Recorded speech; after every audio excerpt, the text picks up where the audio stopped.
hechos violentos. Una semana pues llena de violencia la que vivimos en estos últimos días, iniciando también y como parte de este tema, la violencia hacia los policías. Ya escuchábamos lo que ocurre allá en Zacatecas, Guanajuato, entidad que encabeza la violencia, los asesinatos hacia los policías de distintas corporaciones, y expertos señalando, ¿no?, este abandono que existe hacia las policías municipales, la falta de recursos, por supuesto, la falta de capacitación, la falta de herramientas.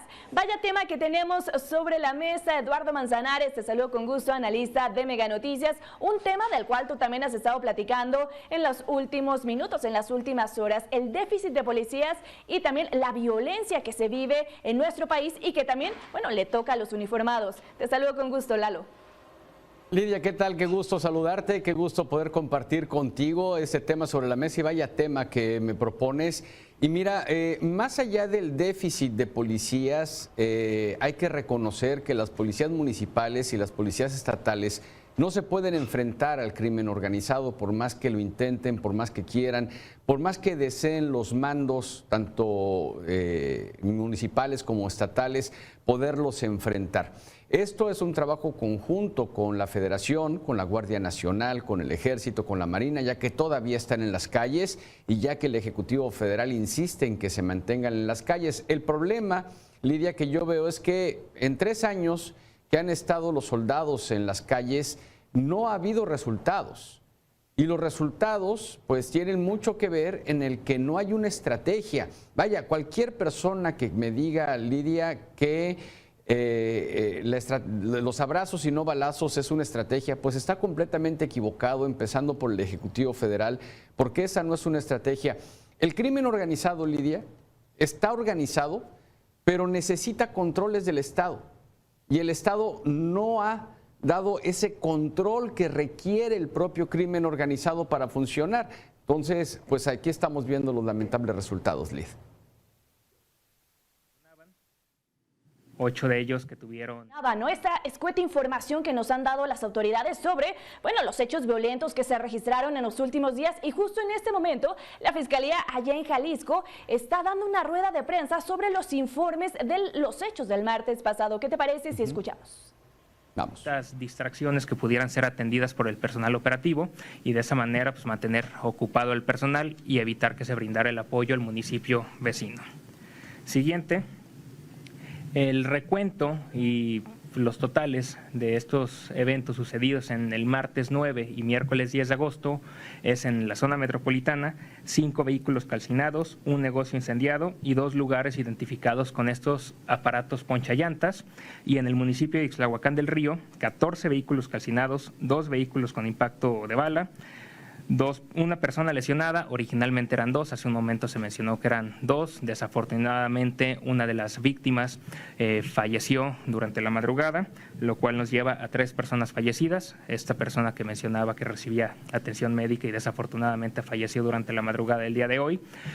Una persona que fue identificada junto a uno de los vehículos, y el que se mencionaba portaba un chaleco táctico con las siglas de un grupo delictivo. Eso sería el recuento general de los incidentes suscitados el martes 9 de agosto y la madrugada del miércoles 10, y le cedo el uso de la voz al fiscal para que nos dé avances sobre los eventos relacionados a la financiera y al fraude del mismo. Sí, gracias, coordinador. Buenas tardes a todos y a todas. Gracias por acudir. Traemos el detalle de algunos de los avances en el tema por el que la mayoría ha estado preguntando, que tiene que ver precisamente con la empresa inmobiliaria, en donde, bueno, se han destacado algunas denuncias.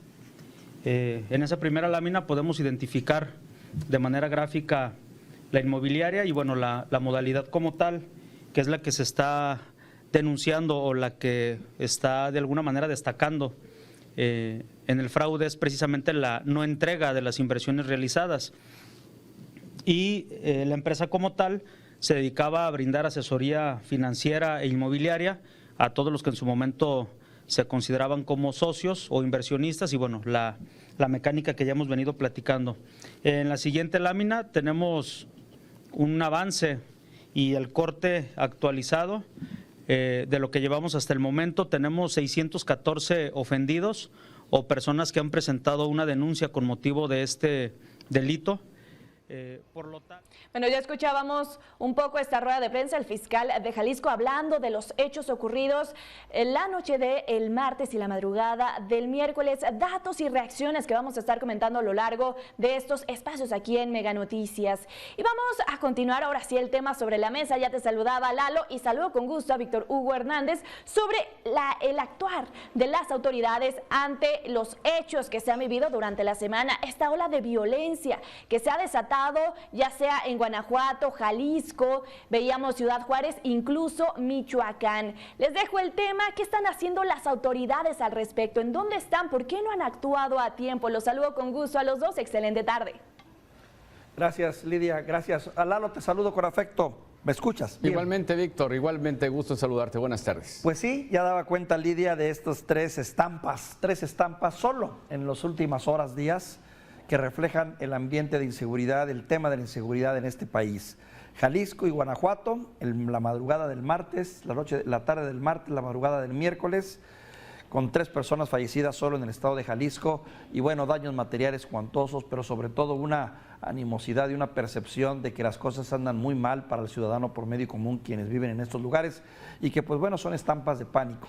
Luego la otra estampa en Tijuana, el día de ayer, jueves, 10 muertos, en un hecho realmente lamentable, en donde la mayor parte de estos muertos, casi todos, fueron gente inocente, gente de trabajo, que simple y sencillamente fue ajusticiada en el contexto de un ambiente también de violencia que parecía ya rebasado algo en Tijuana, pero ya vemos que no, que tiene que ver mucho con los conflictos internos que tienen los grupos criminales, con sus enfrentamientos, con sus querellas, más allá de los operativos de seguridad. Casi todos estos operativos obedecen a agendas bien definidas del llamado crimen organizado, mientras queda clara que la autoridad es más reactiva y anda más bien respondiendo, tratando de explicar lo que a veces no es posible explicar. Y para colmo de males, como estampa final esta semana, vemos imágenes en Tabasco penosas a más no poder de cómo se utilizan los recursos militares, federales, en un juego de béisbol que el presidente tanto le gusta, y en donde lo utilizan para divertir y para entretener y para bajar botargas, cuando pues bueno, deberían de estar en otro lugar estos helicópteros, o por lo menos por cuestión de percepción, de pudor, y ya no digas otra cosa, de seguir un poco los lineamientos que el propio presidente utiliza cuando se refiere a la necesidad de tener un comportamiento franciscano.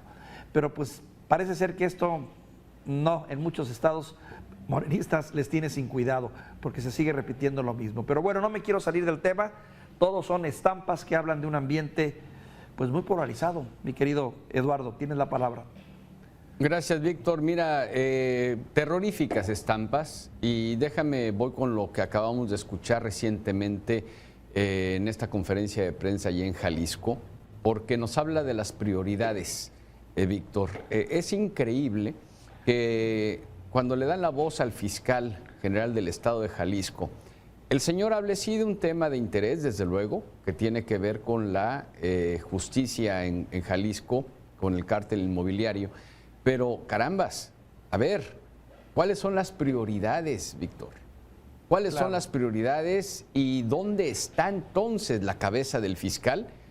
Y no hablo del gobernador, porque a final de cuentas las fiscalías son independientes, y sí las quiero citar entre comillas, pero la prioridad del fiscal de Jalisco fue claramente, a ver, ya dio algo de información el gobernador, yo me voy al cártel inmobiliario, pues total, acaba de fallecer una de las personas que está herida, se tuvo un chaleco con las siglas de una organización delictiva, y como que esto, bueno, pues ya pasó, aparte, pues ya fue el martes, pues vamos a darle entonces un giro. Parece ser que estamos viviendo en un México completamente irreal, inverosímil, de caricatura incluso, con todas estas estampas que tú nos acabas de presentar, Víctor, la tarde de hoy. Y de caricatura lo digo por lo último que mencionaste del helicóptero de la Armada de México, bajando la botarga, la mascota, del equipo de Tabasco. Y para variar o para acabarla en el estadio de béisbol de Macuspana, Tabasco. Entonces, todo esto nos lleva a que la autoridad federal, las autoridades estatales e incluso las municipales están completamente distraídas de la realidad en que los mexicanos estamos viviendo, Víctor. Y esto es terriblemente lamentable para nuestro país. El que hoy el Ejecutivo Federal le haya dedicado tiempo a hablar de tonterías en lugar de centrarse en un mecanismo real de seguridad, da mucho que desear y pone en zozobra a los mexicanos de bien, a los que trabajamos día a día, a las personas que fallecieron lamentablemente en estos terribles acontecimientos, los revictimiza. Y mientras esto sucede, pues juguemos béisbol, ¿por qué no? Juguemos béisbol y sigamos siendo testigos de cómo pierden la vida modestos policías municipales en diferentes partes del país y en hechos aislados que también parecieran nada más formar parte de la estadística y ni siquiera la mención merecen. Lamentables los tiempos, Lalo, lamentable. Te agradezco como siempre la reflexión, Lalo. Hay mucho que hablar de este tema, seguramente lo seguiremos haciendo. Y lo seguiremos abordando, Víctor. Te agradezco, te mando un fuerte abrazo, te deseo un muy buen fin de semana. Ya cuidarse mucho. Igual, Eduardo Manzanares.